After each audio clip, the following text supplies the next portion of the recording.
জমিনকে পবিত্র করে ফেলছে। সিরাতের আদলে জিহাদের মাধ্যমে রক্ত দিয়ে পশ্চিমাদেরকে বিতাড়িত করে ওরা জমিনকে পবিত্র করে শরিয়া কায়েম করছে। এটাই শরিয়া কায়েম করার রাস্তা, আর কোনো রাস্তা নাই। আপনি যতই তন্ত্রমন্ত্রের ধার ধারেন না কেন, আপনি কখনোই সফল হতে পারবেন না। লিখে নেন, কাজ করতে থাকেন, দেখেন ফান্তাজিরু ওয়া ইন্না মাআকুম মিনাল মুনতাজিরিন। কোনো সমস্যা নাই। আফগান পারছে এই কারণেই, কারণ তারা পশ্চিমাদের তন্ত্রমন্ত্রের গোলক ধাঁধায় পড়ে নাই। তারা সিরাতের রাস্তায় হাঁটছে। ওকে, আমাদের সাথে লড়বা, আমরা তোমাদের সাথে লড়ব, ঠিক আছে? হয় তোমরা থাকবে, না হলে আমরা থাকবো। হয় তাওহীদ থাকবে, না হলে শিরক থাকবে। হয় শরিয়া থাকবে, না হলে তোমাদের তন্ত্রমন্ত্র থাকবে। এই লড়াই যখন হইতে হইতে হইতে এক পর্যায়ে 20 বছর সময় লাগলেও সেটা আজকে বাস্তবায়ন হয়েছে। যেটা আপনার আমার অঞ্চলে 100 বছরও হয় নাই, 50 বছরও হয় নাই। এরপরেও আল্লাহ পাক আমাদেরকে চোখের সামনে কিন্তু মিসাল দেখাই দিয়েছেন, তারপরেও আমাদের মধ্যে বোধোদয় হচ্ছে না। আমরা বুঝতে পারছি না যে কোন পথে হাঁটবো। দেশের যত সমস্যা দেখবেন, মিডিয়া যান, মিডিয়া গেলে মনে হবে দেশের সমস্ত সমস্যার হালত এবং সমাধান হচ্ছে একটা বিষয়। মিডিয়ার ভাষায় মিডিয়া ঢোকেন, দেখেন কি হচ্ছে। অনেক প্রবলেম দেশের মধ্যে, সংস্কার, এইটা সেটা অনেক কিছু হচ্ছে। ভাবখানা এমন যে সব কিছু থেকে উদ্ধার করবে আমাকে একটা শব্দ, তার নাম নির্বাচন। তার নাম মানে নির্বাচন হলেই সব সমাধান হয়ে যাবে। এটা আমাদের আকীদা, আমাদের চিন্তা এরকম। ভাই, একটা মুদির দোকানদারকে জিজ্ঞাসা করেন, সেও এই কথাই বলবে। আবার বুদ্ধিজীবীকে জিজ্ঞাসা করেন, সেও এই কথাই বলতেছে। টকশোতে বসে সেও কথা বলতেছে। এমপিকে বলেন, সেও এই কথা বলতেছে। মানে পুরো অবচেতন দাসত্ব, অবচেতন ইবাদত। দেখেন আমাদের অবচেতন মনে আমরা ইবাদত করে ফেলছি গণতন্ত্রের, পশ্চিমাদের, ওদের তন্ত্রমন্ত্রগুলার। ইলেকশন দিলে সব সমাধান হয়ে যাবে? কোন পদ্ধতিতে আপনি দিবেন? দেওয়ার পরে কি হবে? মূলনীতি কি থাকবে? সংবিধান কি থাকবে? সংস্কারগুলো কি কি হবে? আপনি কি আল্লাহর জমিন, আল্লাহর দিন কায়েমের দিকে আসবেন কিনা? এখানে তো অনেক কথা আছে। এগুলোকে সলিউশন না করে XYZ যেই আসো, আপনি আমাকে বসায় দিলে আমি কিছুই করতে পারবো না। সিম্পল, আমাকে বসায় দেন, আমি কিছুই করতে পারবো না। আপনি সবচেয়ে পরহেজগার মানুষটাকে বসায় দেন, সেও কিছু করতে পারবে না, কারণ সিস্টেমটাই তাকে করতে দিবে না। এই জিনিসগুলো আমাদের বোঝা উচিত। উম্মার সংকটগুলো এইভাবে আমাদের আইডেন্টিফাই করতে হবে। যে অনেক লম্বা হয়ে যাচ্ছে হয়তো আমি। এবং প্রত্যেকটা রাষ্ট্রের মধ্যে মোনাফেক শাসক বসায় দেওয়া হয়েছে, একদম খোলামেলা বলে দিল। প্রত্যেকটা রাষ্ট্রের মধ্যে ম্যাক্সিমাম মোনাফেক শাসক বসায় দেওয়া হয়েছে, যারা নিজেরাই পশ্চিমাদের হয়ে সার্ভ করবে এবং আল্লাহর জমিনে তাগুত কায়েম করবে। আল্লাহর জমিনে তাগুত কায়েম করবে এবং করেছে তারা। এটা তাগুত কি তারা তো বুঝে না। তাগুত মানে শয়তান। যেখানে আল্লাহর বিধান চলে না, ওখানে শয়তানের বিধান চলে, সিম্পল। এটা 1000 জন বুদ্ধিজীবী মিলেও যদি একটা সংবিধান লিখে আর সেখানে আল্লাহ বিরোধী আইন থাকে, সেটা তাগুত। সেটার নাম কি? তাগুত। এই তাগুত মানে শয়তান। কেউ যদি ওর প্রতি ইমানদার হয়ে মারা যায়, জাহান্নামে যাবে। কেউ যদি ওর প্রতি ইমানদার হয়ে মারা যায়, সরাসরি জাহান্নামে যাবে ইনশাআল্লাহ, কারণ সে তাগুতের দাসত্ব করছে। আর আমাদেরকে বলাই হয়েছিল, ওয়া ইয়াকফুর বিত-তাগুত ওয়া ইউমিন বিল্লাহ ফাকাদ ইসতামসাকা বিল উরওয়াতিল ওয়াসকা লা ইনফিসামা লাহা ওয়াল্লাহু সামিউন আলিম। সূরা বাকারায় 256 নম্বর আয়াত পড়ে দেখুন, ভাষায় গিয়ে আয়াতুল কুরসির পড়ে আছে। তাগুতকে কুফরি না করা পর্যন্ত কেউ মুমিন হইতে পারবে না। তাগুতের সাথে কুফরি না করা পর্যন্ত কেউ মুমিন হইতে পারবে না। এটাই বাস্তব। এখন এইভাবে আমাদেরকে ভাগ করা হয়, মুনাফিক শাসক বসায় দেওয়া হয়। শুধু তাই না, প্রত্যেকটা কান্ট্রির মধ্যে ওই 4 দেবতা 5 দেবতা ঢুকায় দেওয়া হয়েছে, ওই যে বললাম আগে। তারপরে একটা একটা ডিপার্টমেন্ট ধরে ধরে তারা ধ্বংস করছে। একটা একটা ডিপার্টমেন্ট ধরে ধরে রাজনীতি ধ্বংস করছে, ইসলামিক রাজনীতি সরাই দিছে। অর্থনীতি ধ্বংস করছে, সুদ ঢুকাই দিছে। তার মধ্যে ঘুষ আছে, ইনফ্লেশন আছে, দুর্নীতি আছে, এগুলো তো আছেই। তারপরে সমাজের যে আমাদের ব্যাপারগুলো, সমাজের নীতি নৈতিকতার বিষয়গুলো দেখেন একেবারেই উঠাই দিচ্ছে, দিন দিন উঠাই দিচ্ছে। এখন নাকি আপনি স্ত্রীর সাথে সহবাস করলে ধর্ষণ হবে। সুবহানাল্লাহ, কি অবস্থা! আর এদিকে আপনি পতিতালয়ে গেলে ওটা হচ্ছে শ্রমিকের কাছে গেছেন আপনি। কি বোঝাচ্ছে আমাদেরকে তাহলে? এটাই তো নাকি? আর স্ত্রীর সাথে একটু জোরাজুরি তো হতেই পারে। এই জোরাজুরি তো ভালো, এর মধ্যে মহব্বত আছে। আর আপনি নাউজুবিল্লাহ কেউ যাবে পতিতালয়ে, তাদেরকে বলা হচ্ছে তারা শ্রমিক। তার তসলিমা নাসরিনকে আমরা এখান থেকে বিতাড়িত করছিলাম কেন? ঘুরে ফিরে তো সেটাই আসতেছে। সমাজকে ধ্বংস করছে, অর্থনীতি ধ্বংস করছে, রাজনীতি ধ্বংস করছে, মিডিয়া এগুলো ওদের হাতে নিয়ে নিছে। মিডিয়া হাতে নেওয়া মানে হচ্ছে মানে দিনকে ওরা রাত বানাই দেবে, রাতকে দিন বানাই দেবে। আর আপনারা তাদেরকে এত বিশ্বাসও করেন, অনেকে একটু ইসলামিক নিউজ করলে আপনারা বিশ্বাসও করেন। আসার সময় যে আমরা মাওয়াদি আসলাম, ওখানে দেখবেন একটা পোস্টার আছে বড় করে, সেটাতে লেখা আছে যে ওই যে আবু সাইদের ছবি দেওয়া আছে কি নতুন বাংলাদেশে স্বাগতম না এরকম কিছু একটা, নিচে লেখা আছে প্রথম আলো। দেখেন এদের চরিত্র দেখেন, এরা বিগত প্রায় শুরু থেকে এরা আজ পর্যন্ত এই তাগুদের সার্ভ করছে, ভারতের দালালি করছে, ফ্যাসিস্টের দোষক ছিল। এরা আমাদেরকে জঙ্গি বানাইছে, এরা বহু মানুষকে কারাগারে পাঠাইছে, এরা বহু মানুষের গুমের জন্য দায়ী, খুনের জন্য দায়ী, হত্যার জন্য দায়ী, ফাঁসির জন্য দায়ী। এরা আবার পাল্টি মারল পরিবর্তিত বাংলাদেশ। দেখছেন, এই হচ্ছে মিডিয়া অবস্থা। প্রত্যেকটা মিডিয়া ওরা হাতে নিয়ে নিছে, এবং এর সাথে প্রযুক্তিগত উন্নয়ন। আমি তো বলছিলাম যে মানে আমাদেরকে এইভাবে মনিটর করা হতো যে আমাদের ফোনে যদি আপনি একটা কল দেন, মেসেজ করেন, তাহলে আপনি ট্রেস হয়ে যাবেন।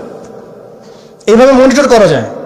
আপনি গোপনে আপনার স্ত্রীকে কি বলছেন সেটা তারা শুনতেছে আরিফেতে, আমি জানি না। আপনি আপনার ওয়াইফকে ফোনে গোপনে কি বলতেছেন, কিছু আলাপ হতে পারে না, অ্যাডাল্ট হতে পারে কিনা, ওইটা তারা রেকর্ড করতেছে।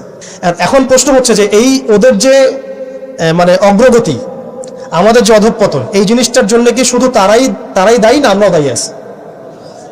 শুধু কি তারাই দায়ী না আমরা দায়ী আছি? আমরা আমাদের আগে দোষগুলো খুঁজে বের করব, আমরা নিজেরা আমাদের আগে ল্যাকিংসগুলোকে খুঁজে বের করব। আপনি দেখবেন, খুঁজতে থাকেন, প্রথম ল্যাকিংস পাবেন আপনি, আমি, বেশিরভাগ মানুষই জীবনের মৌলিক উদ্দেশ্য থেকে সরে গেছে। আমরা দুনিয়াদার হয়ে গেছি ভাই। আমরা এই দুনিয়াতে এইভাবে থাকার জন্য আসি নাই। আল্লাহ পাক আমাদেরকে পাঠাইছেন এই দুনিয়াতে দুইটা কাজ দিয়ে। একটা হচ্ছে আল্লাহর ইবাদত করতে হবে এবং তার জমিনে দিন কায়েম করতে হবে। এখানে আমি অন্য কোনো উদ্দেশ্য আসি নাই, আমরা মুসাফির এখানে সবাই। আল্লাহ পাক বলেছেন ওয়া মা খালাকতুল জিন্না ওয়াল ইনসা ইল্লা লিয়াবুদুন, আর ইন তানসুরুল্লাহ ইয়ানসুরকুম ওয়া ইউসাব্বিত আকদামাকুম ওয়ালা তামুতুন্না ইল্লা ওয়া আনতুম মুসলিমুন। কতগুলো আয়াত আছে। ইন্নাল্লাহা লা ইউগাইয়িরু মা বিকাওমিন হাত্তা ইউগাইয়িরু মা বিআনফুসিহিম। আয়াতের পর আয়াত বলা যাবে আমাদেরকে এই দুনিয়াতে পাঠানো হয়েছে দুইটা কাজ। আমাদেরকে আল্লাহর ইবাদত করতে হবে এবং আল্লাহর জমিনে তার দিন কায়েম করতে হবে।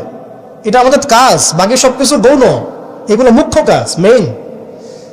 এবং আমাদেরকে দিন দেয়া হয়েছে কেন? হুয়াল্লাযী আরসালা রাসূলাহু বিল হুদা ওয়া দীনিল হক লিইয়ুযহিরাহু আলা দীনি কুল্লি। এই দিনটা আল্লাহ পাক দিয়েছেন এই কারণেই যাতে এই দিন অন্য সমস্ত দিনের উপর জয়লাভ করে। তো জয়লাভ কখন করবে? যখন আমরা ফিকির করবো তখন। এটা কি আবরাহার যুগ যে আবাবিল পাখি এসে পাথর ছুড়বে? বলেন, এখন পাথর আপনাকে আমাকে ছুড়তে হবে? এটা তো আবরাহার যুগ না। নবী সাল্লাল্লাহু আলাইহি ওয়াসাল্লাম শুধু দোয়া দিয়েই কি সব হয়েছে? দোয়ার সাথে চেষ্টা করেন নাই তিনি? এমনকি বদর যুদ্ধের দিনও তিনি কূপ দখল করলেন, ভালো জায়গাটাতে শিবির গাড়লেন, সৈন্য বিন্যাস করলেন। সবকিছু যখন ঠিকঠাক মতো হয়ে গেল, তারপরে বৃষ্টি আসলো আল্লাহর পক্ষ থেকে, তিনি দোয়া করা শুরু করলেন। এই দোয়ায় আল্লাহ পাক ফেরেশতা নাজিল করলেন। তাহলে কি আমাদের কাছে একমুখী না সবকিছু করতে হবে? এখন আমাদেরকে এই ল্যাকিংসগুলোকে খুঁজে বের করতে হবে। আমাদের ল্যাকিংস কোথায়? এই ইমানের দুর্বলতা, জীবনের উদ্দেশ্যে দুর্বলতা। আমরা দুনিয়াদার হয়ে গেছি, ভোগবিলাসী হয়ে গেছি, আমরা আমাদের ঐতিহ্য ভুলে গেছি, আমাদের শেকড় ভুলে গেছি, আমলে ঘাটতি হয়ে গেছে, হারাম খোর হয়ে গেছি, আমরা জেনাকার হয়ে গেছি, আমরা ফ্রি মিক্সিং করতেছি, পরকীয়া করতেছি, ঘুষ খাচ্ছি, দুর্নীতি করতেছি, সুদ খাচ্ছি। আমরা করতেছি এগুলো পশ্চিমারা করতেছে না। আমাদের ল্যাকিংসগুলোকে আমাদেরকে দূর করতে হবে। ইলমের ঘাটতি হচ্ছে, আমলের ঘাটতি হচ্ছে, আলেমদের সাথে সোহবত নাই, তাসকিয়া নাই, পড়াশোনা নাই। কি করতেছি ভাই আমরা? আসলে কি জন্য আসছে আর কি করতেছি? এইখান থেকে ভবিষ্যৎটা হচ্ছে এই যে ইনশাআল্লাহ এই দিন বিজয় লাভ করবেই। আজকার কাল হোক, আল্লাহ পাক এমন জামা, এমন ইমারা, এমন আল্লাহর সেনাবাহিনী তৈরি করবেন যারা আস্তে আস্তে আস্তে আস্তে জয় করবেন। এটা লেখা হয়ে গেছে। ইমামুল মাহদী আসবেন, লেখা হয়ে গেছে। এমন একটা সমাজ ব্যবস্থা আমরা দেখেছি 1400 বছর আগে, যে সময়টাকে ইতিহাস দুটা শব্দে আইডেন্টিফাই করে, আইয়ামে জাহেলিয়া। এক কথায় আইয়ামে জাহেলিয়া, অন্ধকারের যুগ। অন্ধকারের যুগ, দ্য এজ অফ ডার্কনেস, অন্ধকারের যুগ। এই অন্ধকারের যুগ আল্লাহ রাব্বুল আলামিন মাত্র 23 বছরের ব্যবধানে একটা কিতাব নাজিল করে, একজন নবীকে প্রেরণ করে, একজন নবীর সুন্নাহ দিয়ে, এবং একটা জামা, সাহাবায়ে কেরামের জামা, মানে ঐক্যবদ্ধ একটা প্ল্যাটফর্ম, এটাকে দিয়ে আল্লাহ রাব্বুল আলামিন মাত্র উইদিন 23 ইয়ার্স, মানে মাত্র 23 বছরের ব্যবধানে আল্লাহ রাব্বুল আলামিন এই সমাজের চিত্রটাকেই পরিবর্তন করে দিয়েছেন। এটা আমরা দেখেছি মাত্র 23 বছরের ব্যবধানে। তো সিরাতটা যদি আপনাদের পড়া থাকে তাহলে আপনারা বুঝতে পারবেন যে কিভাবে এই পরিবর্তনটা হয়েছে। যাদের সিরাতটা পড়া নাই তাদের বুঝতে একটু অসুবিধা হতে পারে।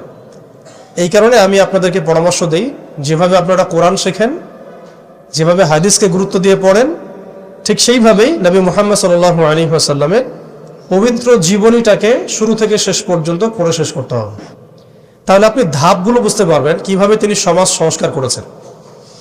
না হলে বুঝতে পারবেন না। কোরআনের একটা আয়াত থেকে আপনি নিজে নিজে একটা দলিল তো বের করতে পারবেন না, একটা হাদিস থেকে আপনি নিজে নিজে একটা দলিল তো বের করতে পারবেন না।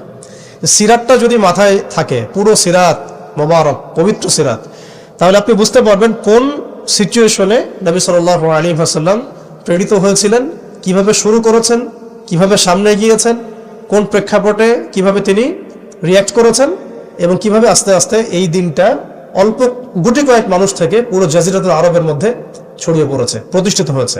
এক কথায় দিন কায়েম হয়েছে কিভাবে, এটা বুঝতে হলে সিরাত লাগবে। এটা যদি আমরা 2 মিনিটের মধ্যে বলি, তাহলে প্রথমে নবী সাল্লাল্লাহু আলাইহি ওয়াসাল্লাম ওহী প্রাপ্ত হয়েছে।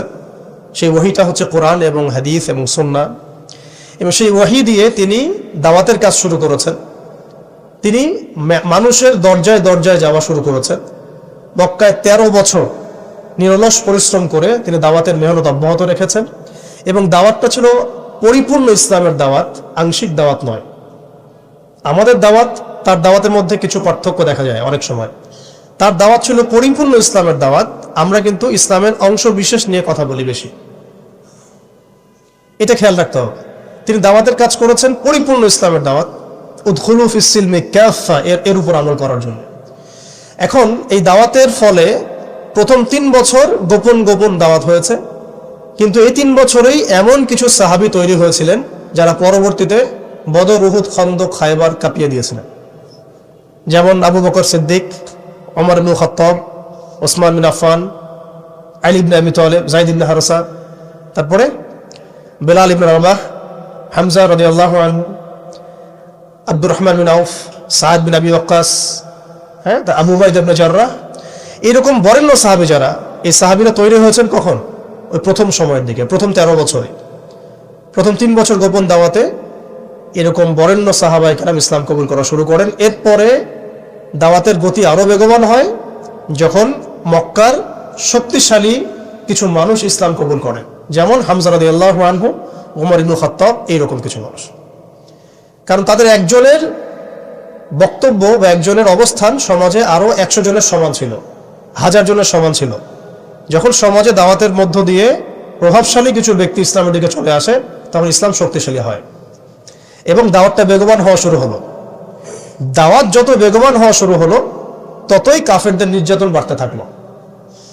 দাওয়াত যত বেগবান হচ্ছিল, নির্যাতনের মাত্রা তত বাড়ছিল। আমরা বিপরীতভাবে বলতে পারি, নির্যাতনের মাত্রা যত বাড়ছিল, দাওয়াতও তত বেগবান হচ্ছে। আজকের বিষয় তাই হচ্ছে। ইসলামকে মুছে ফেলার যত চেষ্টা করা হচ্ছে, ইসলাম ততই ছড়িয়ে পড়ছে, আলহামদুলিল্লাহ। তো এই বিষয়গুলো সিরাত থেকে দেখবেন সব মিলে যাবে। ওই যে আইয়ামে জাহিলিয়াতের বর্ণনা দিলাম,